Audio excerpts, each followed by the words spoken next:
Bom dia. Meu Deus, cada vez mais acabada. Jesus amado. Bom dia, como é que vocês estão, gente? Eu tô maravilhosamente bem. Nossa, como a minha vida tá... Ei, moto! Ai, que delícia, eu adoro quando a moto passa. Gente, é sério, eu tô a um passo de surtar. Eu tô falando muito sério. Hoje a gente vai ler a história do Reddit, desse Reddit.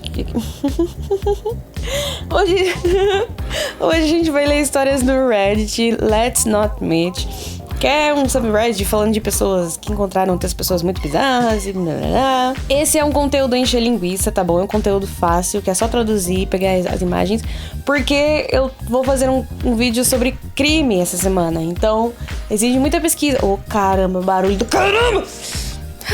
Enfim, eu vou fazer um vídeo sobre crime e isso exige muito do meu tempo. Eu preciso de um conteúdo fácil, só pro canal não ficar sem conteúdo. E aí eu vou fazer conta... ei, vamos ao vídeo. Chega, me estressei já. Em menos de 1 minuto de vídeo já me estressei. Primeira história. Isso aconteceu em 2013 e eu tinha 17 anos. A minha família estava olhando essa casa e o dono da casa estava mostrando a casa e conversando com os meus pais. Ele parecia ser um senhor simpático que construiu a casa sozinho. Era uma linda casa de 2 andares com vista para o rio. Enfim, eu estava lá, atrás deles, ouvindo a conversa, quando ele se virou de costas para os meus pais e a expressão dele mudou completamente e instantaneamente mudou de feliz para a carranca mais sinistra e odiosa que eu já vi. Eu não acho que ele tenha me visto observando ele, provavelmente porque eu parecia estar olhando meu celular com a cabeça baixa. Assim que ele se virou, ele instantaneamente voltou a sorrir. Isso foi muito bizarro e honestamente me fez sentir muito mal. Eu contei pra minha mãe e ela disse que isso era muito estranho, mas talvez ele só fosse esquisito. Nós compramos a casa, nos mudamos e na semana seguinte minha família estava indo pra igreja, mas eu não estava muito afim de ir, então eles me deixaram em casa. Era domingo de manhã, por volta das 11 horas, quando eu escutei um barulho muito alto do lado de fora da casa. Era ritmado e parecia vir da lateral da casa. Eu estava do outro lado da casa, no 2º andar. Sinceramente, a imbecil aqui pensou que pudesse ser o vento, porque era um dia nublado, era um dia tempestuoso. E eu não me importei muito com isso. O barulho parou depois de 5 minutos. 10 minutos depois, e eu escuto alguém andando no andar de baixo. Cadeiras se mexendo, gavetas na cozinha sendo abertas, a geladeira sendo aberta. Eu silenciosamente tranquei a minha porta, peguei meu taco de beisebol e liguei pra polícia. Enquanto eu passava o meu endereço, eu mandei uma mensagem pra minha mãe dizendo que alguém tinha entrado na casa e que eu tinha ligado pra polícia. Nesse ponto, o atendente disse que uma viatura estava a 10 minutos de distância. Eu fiz shh pra ela, porque eu ouvi passos na escada. As paredes da casa são bem finas, então eu conseguia saber onde ele estava na casa. Nesse momento, minha mãe respondeu dizendo que ela estava a caminho. Ela estava a 30 minutos de distância. Então, lá estava uma garota de 17 anos, com 1,57 m de altura, com 46 quilos, agachada em seu quarto, sabendo muito bem que se ele entrasse, ele facilmente tomaria o bastão. Era muito assustador. Eu escutei ele andando pelo corredor em direção ao meu quarto. Eu vi a maçaneta girar e parar. Estava trancado. Eu ouvi ele ali, parado. Ele não se mexeu. Eu podia ouvi-lo respirando. Pareceu uma eternidade, mas na verdade foram apenas 10 segundos. Eu escutei ele virar e descer as escadas.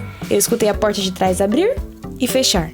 3 minutos depois, a polícia chegou. O atendente da polícia me perguntou se eu deixaria a polícia entrar ou se eles precisariam arrombar. Eu sabia que ele tinha ido embora, então eu deixei a polícia entrar. Não tinha ninguém e sem sinais de arrombamento.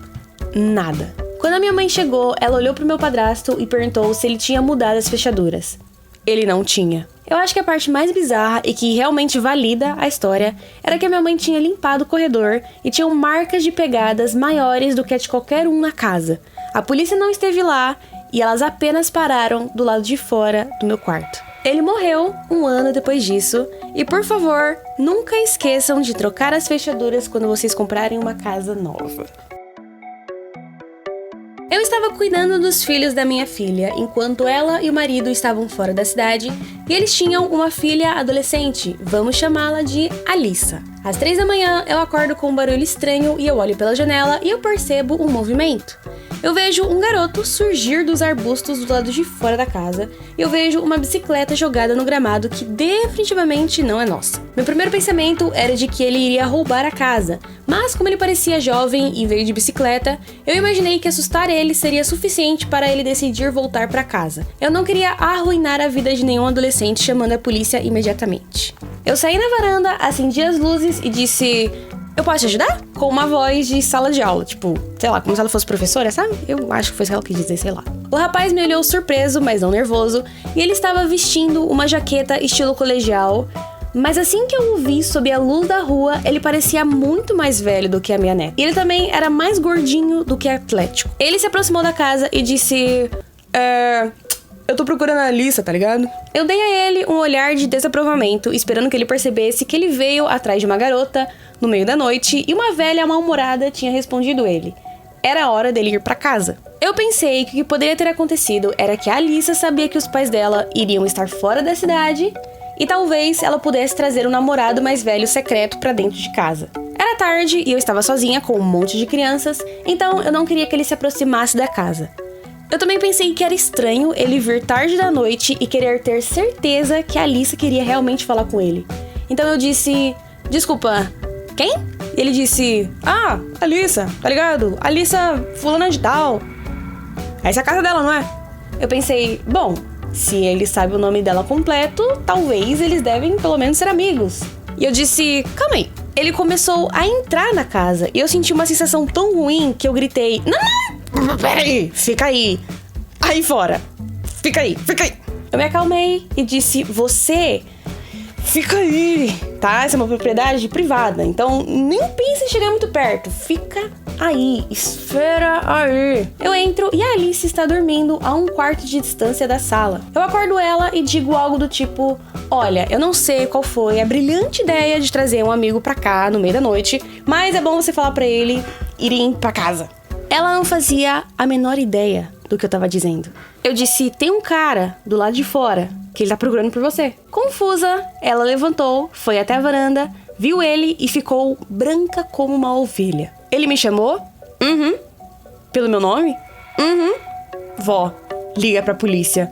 Eu nunca vi esse cara na minha vida. Eu liguei pra polícia imediatamente, mas quando eu estava no telefone com eles, a Alicia começou a sacudir o meu braço e dizer: "Vó, ele tá entrando, pelo amor de Deus, vó." Eu tinha crianças pequenas na casa pra me preocupar, então eu mantive a porta fechada, apenas abri o suficiente pra gritar: eu perdi meu marido, não tem ninguém com esse nome aqui não, viu? Ninguém conhece a Alicia fulano de tal. Vai embora da minha propriedade ou eu vou ligar pra polícia." Ele ficou bravo e ele começou a gritar pra ela sair. Graças a Deus, a polícia chegou bem rápido e quando ele ouviu as sirenes, ele pegou a bicicleta e ele saiu correndo. Eu observei ele correr e pular no banco passageiro de um carro sem faróis e sem placas e ir embora. A polícia seguiu na direção em que eu indiquei, mas eles não conseguiram pegar o cara. A polícia nos aconselhou a tirar todas as informações pessoais dela das redes sociais se ela realmente não conhecesse aquele cara. E eles também disseram que já tinham recebido denúncias similares recentemente e que eles estavam investigando. Eu consegui uma fechadura pesada e ela dormiu no meu quarto pelo resto da minha visita. Depois do ensino médio, eu estava na merda.